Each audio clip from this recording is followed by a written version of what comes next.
আছে? আছে? সত্যি আছে? দেখেছো তুমি? দেখেছো?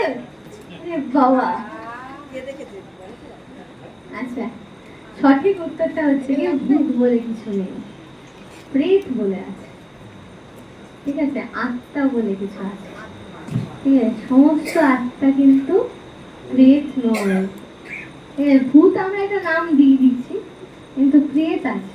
ঠিক আছে, প্রেত হচ্ছে গিয়ে তারা যে সমস্ত আত্মারা তৃপ্ত হয় না, মানে তারা শরীর যখন পেয়েছিল তখন থেকেই তাদের মধ্যে বাজে কাজ ছিল। ঠিক আছে, মানে বাজে যত সমস্ত মানে দুষ্কর্ম যেটাকে বলি আমরা, সমস্ত কিছু ছিল, তাই তারা মৃত্যুর পরে আত্মারা শান্তি পায়।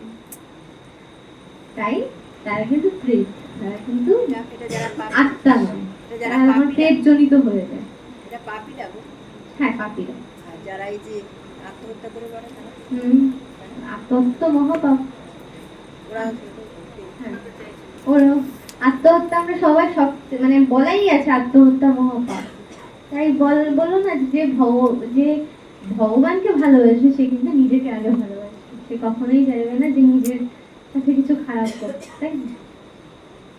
তাই বলা হয় যে নিজেকে ভালোবাসে, নিজের ভেতরে যে তোমার ভগবানের একটু হলেও অংশ আছে সে তাকে জাগ্রত করে। বলি আমরা অনেকে অনেক সময় অনেক কথা বলি যে মায়ের পুজো হয়, সমস্ত মেয়েরা মা, অবশ্যই মা মায়ের অংশ, ঠিক একদম সঠিক কথা, সবাই তার রূপ, কিন্তু যতদিন না পর্যন্ত তুমি জাগাচ্ছ তুমি কি করে মায়ের রূপ, তাই না?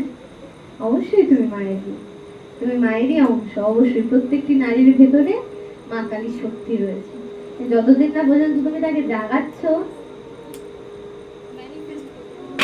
not only manifesting is আশা করা, ঠিক আছে, ভালো কিছু জিনিসের জন্য আশা করা, ম্যানিফেস্টিং না, ওয়ার্শিপিং উইদিন ইয়োরসেলফ, মানে হচ্ছে কি তুমি নিজের ভেতরে নিজেকে পরিচয় দাও, নিজের জিজ্ঞাসা করো যে আমি যদি মায়ের রূপ হয়ে থাকি তাহলে আমার ভেতরে নিশ্চয়ই কিছু আছে, তাকে না জাগালে কি করে হবে, তাই না?